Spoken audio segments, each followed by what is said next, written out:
Paano kung sasabihin ko sa inyo na para sa milyon-milyong kababaihan sa buong Pilipinas, ang kanilang mga ginintuang taon ay nababahiran ng isang tahimik at personal na paghihirap? Paano kung ang mga pagbabagong itinuro sa atin na tanggapin bilang hindi maiiwasang bahagi ng pagtanda, ang hirap ang pagkakalayo, ang pagkawala ng isang uri ng ligaya ay hindi lamang kayang pamahalaan, kundi kayang-kaya ring ibalik sa dati? Sa loob ng mahigit 3 dekada mula sa aking abalang klinika sa Makati, ako si Dr. Mila De La Paz ay nagkaroon ng pribilehiyong makausap ang libu-libong kababaihan habang tinatahak nila ang komplikado maganda at madalas na mapaghamong paglalakbay ng buhay pagkatapos ng edad 60. At mayroon akong narinig na isang karaniwan at nakakadurog pusong hinaing isang mahinang bulong na umaalingaw-ngaw sa katahimikan ng silid konsultasyon. Sana nalaman ko ito ng mas maaga. Nakita ko ang ginhawa sa mukha ng isang 68 taong gulang na ginang mula sa Quezon City nang malaman niyang ang masakit na pakikipagtalik ay hindi pala niya kailangang tiisin habang buhay. Nasaksihan ko ang nanumbalik na tiwala sa sarili ng isang 70 taong gulang mula sa Tagaytay na inakalang tapos na ang kanyang mga araw ng mahabang paglalakad dahil sa pagtagas ng ihi. Ang mga babaeng ito ay hindi kakaiba, sila ang karamihan. Nabubuhay tayo sa isang panahon kung saan mas mahaba ang ating buhay, ngunit ang kalidad ng buhay na yon ay madalas na nakokompromiso dahil sa mga personal na isyu sa kalusugan na ikinahihiya nating pag-usapan.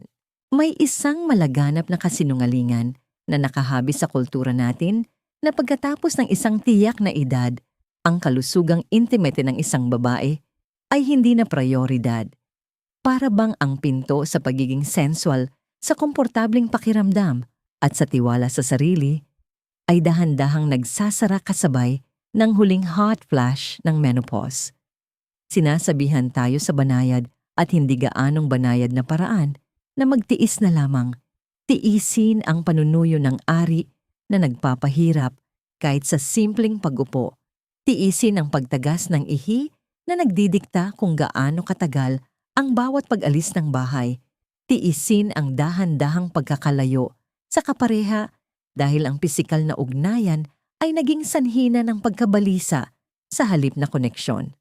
Ang tahimik na pagtanggap na ito ay isang magnanakaw na nagnanakaw sa mga kababaihan ng sigla na kanilang pinaghirapan at nararapat sa kanila. Ngunit ngayon, babasagin natin ang katahimikang yon. Isusulat nating muli ang kwento. Ang katotohanan ay ang inyong katawan sa edad na 60s, 70s at higit pa ay hindi isang relikya. Ito ay isang kamanghamanghang obra ng katatagan na may kakayahang makaramdam ng kasiyahan, lakas at sigla. Ang solusyon ay wala sa isang mahiwagang tableta o sa isang operasyon na sa mga mamahaling ospital lang matatagpuan. Ito ay nasa isang serye ng mga malalim, ngunit simpleng sikreto mga paraan ng pangangalaga sa sarili na nakabase sa agham medikal na maaring magpabago ng lubusan sa inyong kapakanan. Ito ay hindi lamang mga payong medikal, ito ang mga susi upang mabawi ang isang bahagi ng inyong sarili na marahil ay inakala ninyong nawala na magpakailanman. Kaya umupo ng komportable at simulan natin ang isang paglalakbay upang tuklasin ang mga lihim na hinihintay ng inyong katawan na inyong matutunan. Ang una at marahil pinakamalaganap na isyu na nakikita ko ay nakakaapekto sa mahigit kalahati ng lahat ng kababaihang postmenopausal, ngunit ito pa rin ang isa sa mga paksang hindi gaanong napag-uusapan sa pagitan ng mga pasyente at kanilang mga doktor. Ito ay isang kondisyon na kilala sa medikal na tawag na Genitourinary Syndrome of Menopause o GSM. Ngunit para sa mga kababaihang nakakaranas nito, mayroon itong mas simple at mas masasakit na pangalan, mahapdi makati at masakit, lalo na ang sakit tuwing may intimasiya. Ang dating pag-iisip ay simpleng umiwas na lang. Kung masakit ang pakikipagtalik, itigil ito. Kung nararamdaman mong tuyo at iritado, Pagtiisan na lang. Ang ganitong paraan ay hindi lamang kulang. Ito ay nakakasama sa kalidad ng inyong buhay, sa inyong relasyon, at sa inyong pagtingin sa sarili. Ito ay batay sa maling paniniwala na ang inyong buhay intimate ay may expiration date. Hindi lang ito tungkol sa sex. Ang GSM ay maaaring magdulot ng pabalik-balik na urinary tract infections UTI at gawing masakit na pagsubok ang mga pang-araw-araw na gawain tulad ng pagbibisikleta o kahit pagsusuot ng maong. Ang hirap na nararamdaman ay isang palagian at hindi kaaya-ayang kasama. Ang pag-unawa kung bakit ito nangyayari ang unang hakbang upang mabawi ang ginhawa. Ito ay tungkol lahat sa estrogen. Isipin ang estrogen bilang punong hardinero ng inyong mga tissue sa ari. Bago mag-menopause, pinapanatili nitong makapal, nababanat at laging basa ang tissue na nagpapanatili ng malusog at acidic na pH na natural na nagpoprotekta laban sa mga infection. Nang huminto na sa paggawa ng estrogen ang inyong mga ovaryo, pagkatapos ng menopause, ang punong hardinero ay nagretiro na. Kung wala ito, ang mga pader ng ari ay numinipis, hindi na gaanong nababanat at nagiging mas tuyo.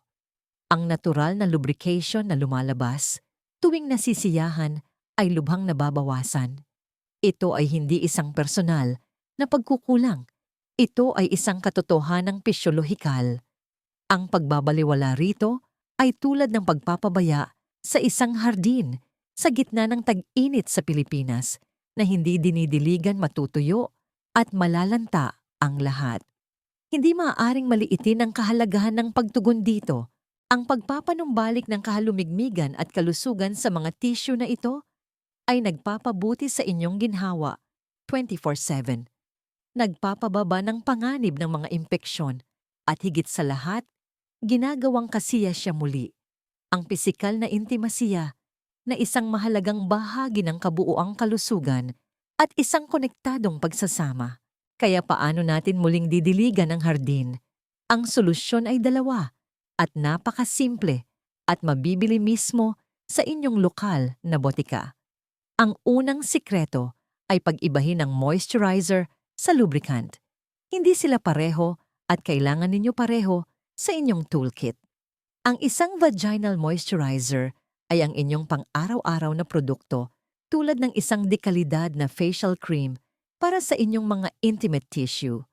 Ang mga produktong tulad ng Replens o KY Liquibeads ay idinisenyo upang gamitin ng regular 2 hanggang 3 beses sa isang linggo, mayroon man o walang sexual na aktibidad.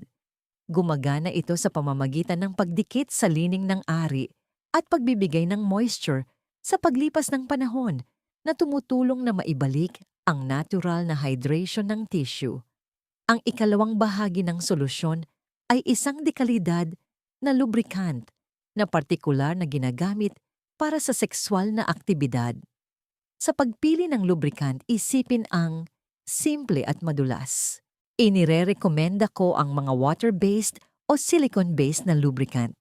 Maghanap ng mga produktong walang glycerin, parabens o mga pampainit dahil maaaring nakakairita ang mga ito sa mga sensitibong tissue. Ang mga brand tulad ng Astroglide KY Jelly at Sliquid ay magagandang panimula. Ang mga silicone-based na lubricant ay mas matagal at mas madulas, ngunit tandaan na hindi ito dapat gamitin kasama ng mga silicone toys. Ang isang maliit na bote ng lubricant sa tabi ng kama ay maaaring maging pinakamalaking pagbabago sa buhay intimate ng isang mag-asawa. Naaalala ko ang isang pasyente, isang 72 taong gulang na retiradong guro mula sa Cebu na lumapit sa akin na may luha sa mga mata at umamin na sila ng kanyang asawa sa loob ng 4 taon ay halos 1 dekada nang hindi nagtatalik. Masyadong masakit at ang emosyonal na distansya na nilikha nito ay sumisira sa kanilang pagsasama. Sinimulan namin siya sa isang simpleng regimen, isang vaginal moisturizer, 3 beses sa isang linggo at isang mahusay na silicone-based lubricant para sa intimasiya. Pagkalipas ng 6 na linggo, bumalik siya at nagbago ang buong kilos niya. Dra de la Paz, sabi niya na nakangiti Para kaming bagong kasal ulit. Hindi ko akalain na ganito lang pala kasimple. Inakala niyang nawala na ang bahaging iyon ng kanyang buhay, magpakailanman, ngunit ang kailangan lang pala niya ay ang tamang kaalaman at pahintulot na alagaan ang kanyang sarili. Kumusta naman kayo?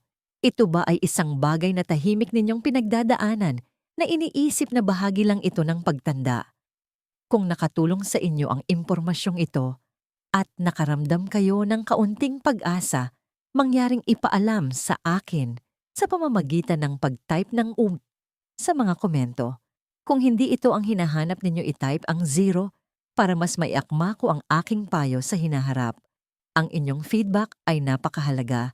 Ang ikalawang sikreto ay tungkol sa pagbawi ng ibang uri ng kontrol, isa na maaring makaapekto sa inyong kumpiyansa sa tuwing kayo ay tumatawa, bumabahing o nagbubuhat ng isang supot ng mga pinamili. Ang tinutukoy ko ay ang kalusugan ng pelvic floor. Sa loob ng maraming henerasyon, ang kaunting pagtagas ng ihi pagkatapos manganak o sa mga senior years ay itinuturing na lihim na kahihiyan ng isang babae, isang paksa para sa mga pabulong na biro. Ang solusyon ay ang pagsusuot ng pads, paglilimita sa pag-inom ng likido bago umalis ng bahay at laging alamin kung nasaan ang pinakamalapit na banyo. Ito ay hindi solusyon. Ito ay isang habambuhay na sentensya ng limitasyon. Ito ay isang diskarte ng pagpigil, hindi paggamot. Nabibigo ang lumang paraan ng pag-iisip na ito dahil tinutugunan nito ang isang sintomas ng panghihina ng kalamnan nang hindi kailanman tinutugunan ng pinakasanhi. Tinatanggap nito ang isang limitadong buhay kung saan ang takot sa isang aksidente ay maaring pumigil sa inyo na makipaglaro sa inyong mga apo, dumalo sa art class sa kabilang bayan o mag-enjoy sa isang mahabang paglalakad sa isang magandang lugar tulad ng La Mesa Eco Park. Ang kahalagahan ng isang malakas at malusog na pelvic floor ay higit pa sa pagkontrol sa pantog. Ang inyong pelvic floor ay isang kahangahangang duyan ng mga kalamnan, litid at connective tissue na umaabot mula sa inyong buto sa harap hanggang sa inyong tailbone sa likod. Ang muscular sling na ito ay sumusuporta sa inyong pantog, matris at bituka. Habang tayo ay tumatanda at lalo na pagkatapos ng pagkawala ng estrogen na tumutulong na mapanatili ang tono ng kalamnan, ang duyan na ito ay maaaring humina at magsimulang lumaylay. Ang kahinaang ito ang nagdudulot ng stress, incontinence, pagtagas, dahil sa pisikal na presyon at urge incontinence, ang biglaan at desperadong pangangailangan na umihi. Sa mas malalang kaso, maaari itong humantong sa pelvic organ prolapse kung saan ang isa sa mga pelvic organ ay bumababa sa loob ng ari. Ang pagpapalakas sa pundasyong ito ng kalamnan ay hindi lamang tungkol sa pag-iwas sa pagtagas. Ito ay tungkol sa pagpapanatili ng pinaka-core ng inyong istruktura. Pinapabuti nito ang postura, maaaring mabawasan ang sakit sa likod at maaari pang mapahusay ang sexual na pakiramdam at tugon. Ang isang malakas na pelvic floor ay fundamental sa isang aktibo, ligtas at malayang buhay. Ang solusyon ay hindi ang pagsuko sa isang buhay ng mga pad at maingat na pagpaplano. Ang sikreto ay ang aktibo, sinasadya at tuloy-tuloy na pag-eehersisyo ng mga mahahalagang kalamnan na ito. At ang pundasyon nito ay ang ehersisyo ng Kegel, ngunit dapat itong gawin ng tama. Maraming kababaihan na nakikita ko ay mali ang paggawa nito o hindi talaga ginagawa. Narito ang tiyak at praktikal na paraan para gawin ito. Una, hanapin ang tamang kalamnan. Sa susunod na umihi kayo, subukang pigilan ang daloy sa kalagitnaan. Ang mga kalamnan na ginamit ninyo para gawin iyon ay ang inyong mga kalamnan sa pelvic floor. Iyon ang pakiramdam na gusto ninyong gayahin.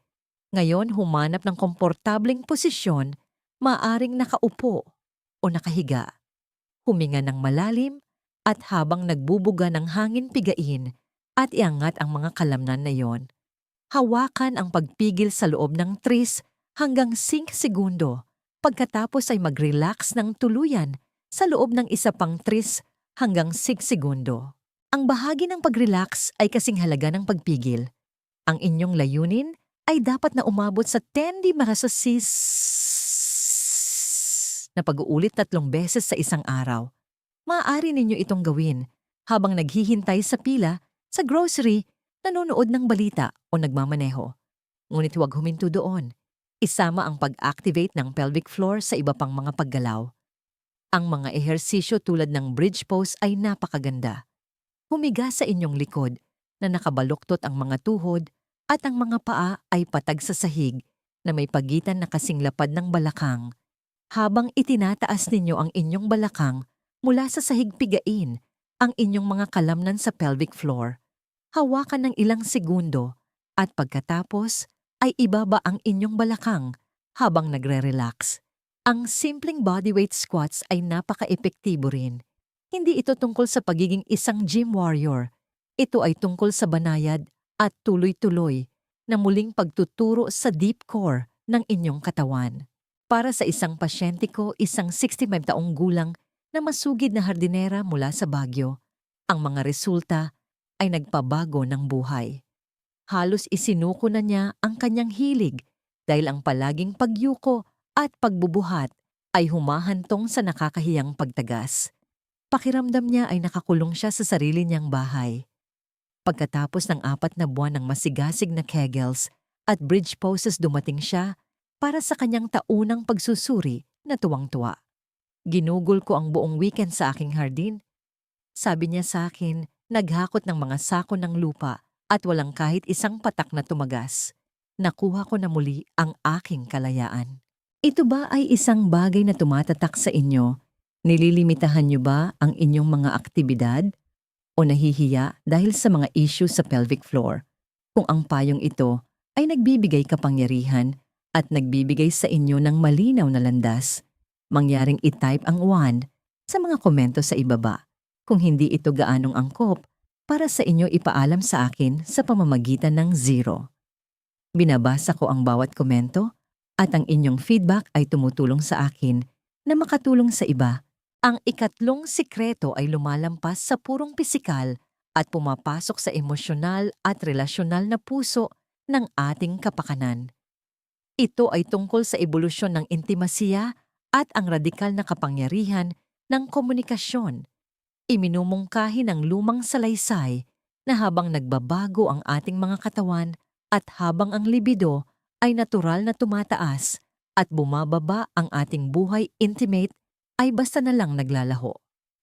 Para sa maraming mag-asawa, ang pag-uusap tungkol sa mga pagbabagong ito ay hindi kailanman nangyayari. Isang nakakailang na katahimikan ang namamayani. Ang isang kapareha ay maaring matakot na tanggihan o makaramdam na hindi sapat dahil sa erectile dysfunction, habang ang isa naman ay maaring matakot sa sakit o makaramdam na hindi na kaakit-akit dahil sa mga pagbabago sa ari. Ang katahimikang ito ang pinakamabisang pamatay pasyon na alam ko. Ang dating paraan ay hayaan na lamang lumago. Ang katahimikang ito, hayaan na palitan ng mga palagay ang pagmamahal at hayaan na ang pisikal na distansya ay maging isang emosyonal na bangin. Ang ganitong paraan ay isang recipe para sa kalungkutan sa loob ng isang pagsasama. Ipinapalagay nito na ang intimasiya ay isang hindi nagbabagong gawain, ang pagtatalik, at kung ang isang gawaing iyon ay maging mahirap, kung gayon ang buong wika ng intimasiya ay nawawala. Hindi maaaring maliitin ang kahalagahan ng pagbuwag sa katahimikang ito at muling pagbibigay kahulugan sa intimasiya.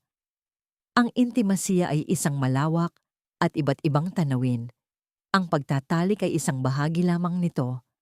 Ang intimasiya ay ang paghahawak kamay habang naglalakad sa tabi ng Roxas Boulevard. Ito ay isang matagal na yakap sa kusina. Ito ay ang tiwala na maging mahina, na sabihin ng malakas ang iyong mga takot at pagnanasa. Habang tayo ay tumatanda, ang pangangailangan para sa malawak na intimasiyang ito ay hindi nababawasan. Ito ay lumalalim. At ang pakikipag-usap tungkol sa mga pisikal na pagbabago ay ang daan upang tuklasin ang bagong tanawing ito ng magkasama. Ang pag-amin na iba na ang mga bagay ay nagbubukas ng pinto sa paghahanap ng mga bagong paraan upang kumonekta mga bagong mapagkukunan ng kasiyahan at isang bagong lalim ng emosyonal na pagiging malapit. Pinapayagan kayo nitong maging isang koponan na magkasamang lumulutas ng problema sa halip na magdusa ng nag-iisa. Ang komunikasyong ito ay ang sukdulang gawa ng pagmamahal at paggalang para sa inyong sarili at sa inyong kapareha na muling pinagtitibay na ang inyong relasyon ay isang buhay at nagbabagong nilalang. Ang solusyon ay matuto ng isang bagong wika ng intimasiya at ang unang salita sa wikang yon ay pagiging bukas. Ito ay tungkol sa pagpili ng isang tahimik at neutral na oras, hindi sa silid-tulugan sa gitna ng isang nakakadismayang sandali upang magsimula ng isang banayad na pag-uusap. Gumamit ng mga pahayag na nagsisimula sa ako upang ipahayag ang iyong sariling damdamin at karanasan. Maaari kang magsimula sa isang bagay tulad ng, pakiramdam ko medyo malayo tayo sa isa't isa kamakailan at namimiss ko ang ating pagiging malapit. Napapansin ko ang ilang pagbabago sa aking katawan na nagpapahirap sa ating dating paraan ng intimasiya at sana mapag-usapan natin ito. O kaya, gusto kong mapalapit sa'yo ngunit naging masakit na para sa akin ang sex. Pwede ba nating tuklasin ang ibang paraan para maging intimate na masarap para sa ating dalawa? Hindi ito tungkol sa paninisi. Ito ay tungkol sa isang magkasamang pagnanais para sa koneksyon. Ang susunod na hakbang ay palawakin ang inyong kahulugan kung ano ang ibig sabihin ng sex. Oras na para mag-explore. Maaari itong mga hulugan ng mas maraming gawain na hindi nangangailangan ng penetration mutual massage o paggamit ng mga tulong tulad ng vibrators na maaaring napakalaking tulong para sa arousal habang nagbabago ang sirkulasyon sa pagtanda. Nangangahulugan ito ng pagtuon sa sensasyon at kasiyahan sa lahat ng anyo nito, hindi lamang sa iisang layunin. Isang mag-asawa na, matagal ko nang kasama parehong nasa kanilang huling 70s ang magandang halimbawa nito. Lumapit sila sa akin dahil pakiramdam nila ang kanilang pagsasama ay nagiging parang mag-roommate na lang. Si Mang Jose ay nahihirapan sa paninigas at si Aling Maria naman ay sa panunuyo at mababang pagnanasa. Pakiramdam nila ay mga bigo sila. Gumawa kami ng isang plano na nagsimula sa isang bawal magtalik na patakaran sa loob ng isang buwan. Sa halip, kailangan nilang maglaan ng oras 2 beses sa isang linggo para lamang maghawakan upang muling tuklasin ang katawan ng isa't isa sa pamamagitan ng masahe, pagyayakapan at pag-uusap ng walang anumang pressure o inaasahan. Natutunan nilang pag-usapan kung ano ang masarap sa pakiramdam. Naging awkward noong una, ngunit di nagtagal nakahanap sila ng isang bago masaya at lubos na kasiya siyang ritmo. Sinabi nila sa akin kalaunan na mas ramdam nila ang pag-ibig at mas konektado sila kaysa sa naramdaman nila sa loob ng 30 taon na nagpapatunay na ang intimasiya ay hindi tungkol sa performance kundi sa presensya. Ngayon ako naman ang magtatanong sa inyo, naging hamon ba sa inyong relasyon ang komunikasyon tungkol sa intimasya? Nararamdaman ba ninyo na ito ay isang paksa na napakahirap buksan? Kung ang pagkarinig sa mga mungkahi na ito ay nagbibigay ng isang sinag ng pag-asa o isang posibleng panimula, mangyaring ipaalam sa akin sa pamamagitan ng whoop sa mga komento. Kung sa tingin ninyo ang payong ito ay hindi angkop o nakakatulong isang 0, ay lubos kong ikagagalak ang inyong katapatan ng aking gabay. Habang papalapit na tayo sa pagtatapos ng ating pag-uusap, tipunin natin ang mga mahahalagang lihim na ito at itanghal sa liwanag. Naglakbay tayo sa tahimik na epidemya ng panunuyo pagkatapos ng menopause at natuklasan ang simple ngunit revolusyonaryong kapangyarihan ng paggamit ng parehong pang-araw-araw na moisturizer at isang nakalaang lubricant upang mabawi ang ginhawa at kasiyahan. Inilantad natin ang fundamental na kahalagahan ng kalusugan ng pelvic floor na lumalampas sa makalumang paniwala na pagtiisan na lang ang incontinence patungo sa nagbibigay kapangyarihan at praktikal na solusyon ng mga tiyak na ehersisyo tulad ng Kegels upang mabawi ang kontrol at kumpiyansa. At sa wakas, pumasok tayo sa puso ng ating mga relasyon at natutunan na ang pinakamalalim na sikreto sa pangmatagalang intimasya ay hindi isang kabataang katawan, kundi ang lakas ng loob na makipag-usap maging bukas at muling bigyang kahulugan ang kasiyahan ng magkasama sa lahat ng panahon ng buhay. Ang tatlong haliging ito, hydration, lakas at komunikasyon, ay hindi lamang payong klinikal. Ang mga ito ay isang pilosopiya ng pangangalaga sa sarili, isang deklarasyon na ang inyong kapakanan sa kabuuan nito ay mahalaga ngayon higit kailanman. Ang aking huling payo, ang aking taus-pusong pakiusap sa inyo ay ito: bigyan ng inyong sarili ng biyaya at pahintulot na maging isang baguhan muli. Maging mausisa tungkol sa inyong sariling katawan. Maging maawain sa mga pagbabago nito. Maging matapang sa paghingi ng kailangan ninyo mula man sa inyong doktor, sa inyong kapareha o sa inyong sarili. Ginugol ninyo ang isang buong buhay sa pag-aalaga, sa iba sa pagpapalago ng mga karera, pagbuo ng mga pamilya at paglikha ng mga komunidad. Ngayon na ang panahon upang ibaling ang malakas at mapag-arugang enerhiyang iyon sa loob.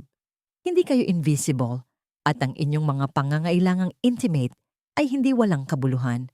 Ito ay isang pangunahing bahagi ng inyong kalusugan, kasing halaga ng isang malusog na puso o matibay na mga buto, ang landas tungo sa isang mas masigla, komportable at konektadong buhay.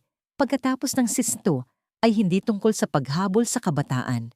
Ito ay tungkol sa buo, matalino at masayang pamumuhay sa edad na inyong kinalalagyan. Isang mahalagang aral para sa inyo.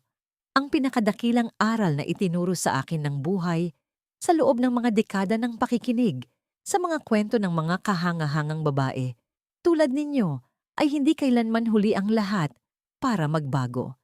Hindi kailanman huli ang lahat para matuto ng bago tungkol sa inyong sarili, para pagalingin ang isang lumang sakit o para buksan ang isang pintong inakala ninyong nakakandado na magpakailanman. Ang inyong kwento ay isinusulat pa rin at ang susunod na kabanata ay maaring maging pinakakasya siya sa lahat. Inaanyayahan ko kayong simulan ang kabanatang yun ngayon. Kung ang pag-uusap na ito ay may pinukaw sa inyo, mangyaring ibahagi ang inyong mga saloobin sa mga komento sa ibaba. Alin sa mga sikretong ito ang pinakatumatak sa inyo? Ano ang isang maliit na hakbang na maaari ninyong gawin ngayong linggo upang bigyang prioridad ang inyong intimate na pangangalaga sa sarili? Ang pagbabahagi ng inyong kwento ay hindi lamang nagbibigay kapangyarihan sa inyo, kundi lumilikha rin ng isang komunidad ng suporta para sa hindi mabilang na iba pang mga kababaihan na nasa parehong paglalakbay. Mangyaring ibahagi ang artikulong ito sa inyong mga kaibigan, kapatid at sino mang babae sa inyong buhay na maaaring kailangang marinig ang mensaheng ito. At kung hindi pa mag-subscribe para sa mas maraming tapat at nagbibigay kapangyarihang pag-uusap tungkol sa kalusugan ng kababaihan, ang inyong paglalakbay tungo sa masiglang pamumuhay ay nagsisimula pa lamang.